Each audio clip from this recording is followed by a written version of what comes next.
Dreamport is a mission accelerator that combines state-of-the-art facilities, innovative programs, and imaginative people charged with finding that spark that leads to unparalleled capability. Headquartered in Columbia, Maryland, Dreamport was created through a partnership intermediary agreement with U.S. Cybercom, awarded to Missy in May 2018. For more information, please visit dreamport.tech.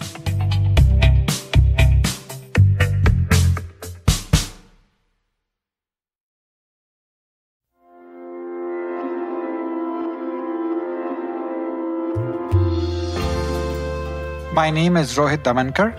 I am VP of Threat Intelligence at AlertLogic and Product Strategy at Help Systems. In India, there were only two things that people were interested kids do. Either you become an engineer or you become a doctor. Those were the only two professions, I guess, that were considered lucrative when I grew up. So I was always told by my parents saying that you should become an engineer. So I think I had a natural aptitude towards math and science, and I used to love physics, and that is what I decided to do. When I passed my high school, I enrolled in one of the most prestigious institutes in India, and I did a master's in physics. So when I got out of my master's in India, I came actually to the United States to pursue a PhD in physics. So that is what I came initially for, not for cybersecurity.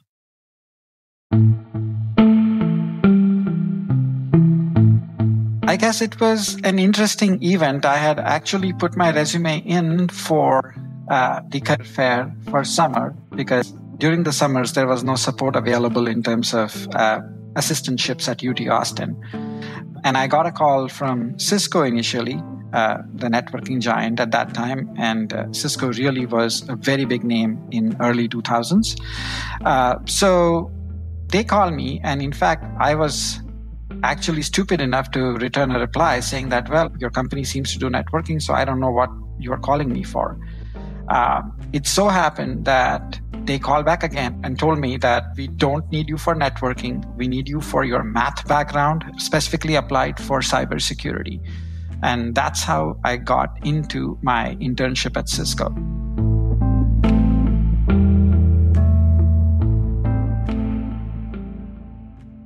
People should not close any doors prematurely. At least explore the opportunity. So once I got an internship actually at Cisco, it was a very interesting project for me. Basically, they were trying to develop intrusion detection systems. That is a network-based intrusion detection system. And I loved that, what I was doing there, from mathematical modeling of traffic that they needed.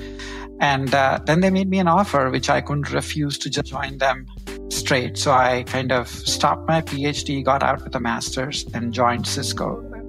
I was almost forced out of Cisco to seek some other smaller place due to some immigration complications at that time. And I chose a startup at that time, which was called as Tipping Point.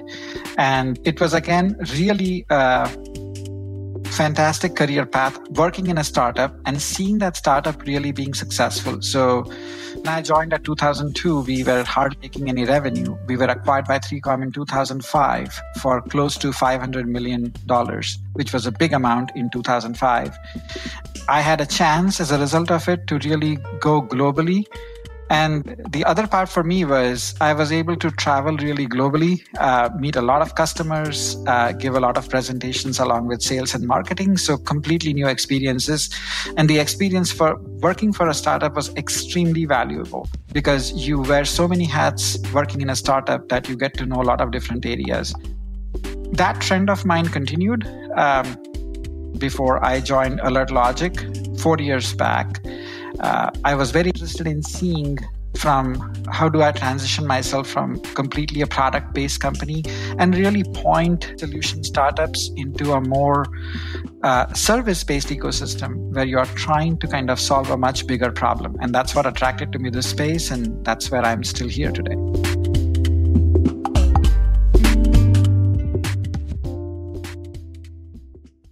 So I'm actually wearing currently twin hats. I'm wearing a hat from threat intelligence side for AlertLogic. I'm also wearing a hat from product strategy for Help Systems, where I'm involved in actually creating the next generation of threat intelligence sharing platform within Help Systems. That's the parent company. So from AlertLogic side, it's basically, again, I have, of course, a number of teams that are reporting into. So I'm responsible directly for the management. I want to make sure that I know all the people in my team. So I actually am proud that I know even 2 levels down everybody personally. So I take a lot of time just making sure that the team is working cohesively. The team is working with a vision that they have been given, and kind of just making sure that the team really functions very well. That's one of my primary tasks right now. At the same time, I also dabble into various I would say product side or technology side discussions. And these are mainly focused on saying, what do we do going forward in the future? What are our customers facing problems most with today? And how can we solve those problems? That takes up my rest of the time. I would say that I consider myself, you can call it more like a servant leadership. At the same time, I like to lead from the middle.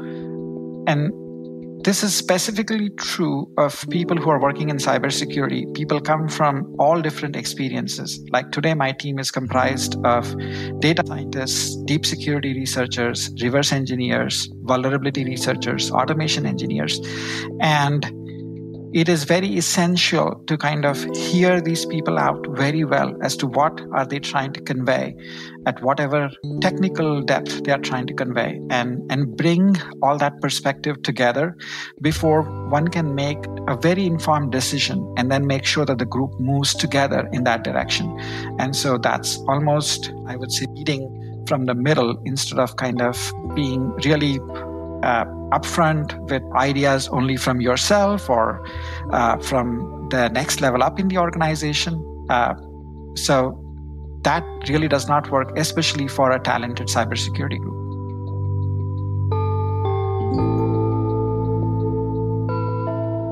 It is hard sometimes to message to a wider audience that you can be both navigating the business side of the house as well as, bunch of technologies that you have learned in the past. People try to generally pigeonhole you into 1 or 2 places. So I think it's essential to me. One of the things that I have learned over time is really I don't pigeonhole any of my employees into any buckets. Everybody is individual.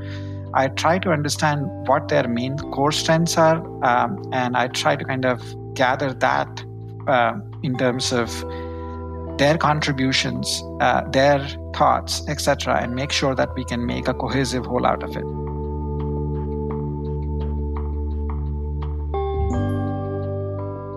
I would like my team to be happy.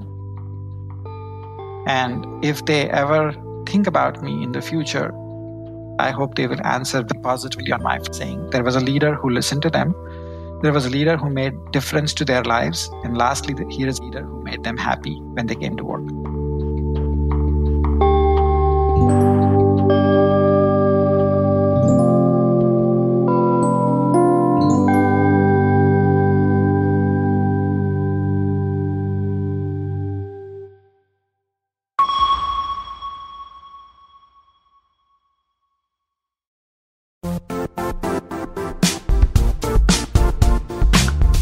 MISSY is a nonprofit organization formed exclusively to further and promote charitable, educational, and scientific purposes, including furthering innovation in cybersecurity through education, global technology partnerships, investment, and community engagement to create a collaborative network of subject matter experts and cyber professionals. Their mission accelerator facilities and programs thrive on finding fresh ideas, technologies, and the people with the passion needed to repurpose current and emerging cyber technologies into capabilities at maximum speed. For information on how you can get involved, please visit missy.tech. And we thank MISSY, the Maryland Innovation and Security Institute, for sponsoring our show.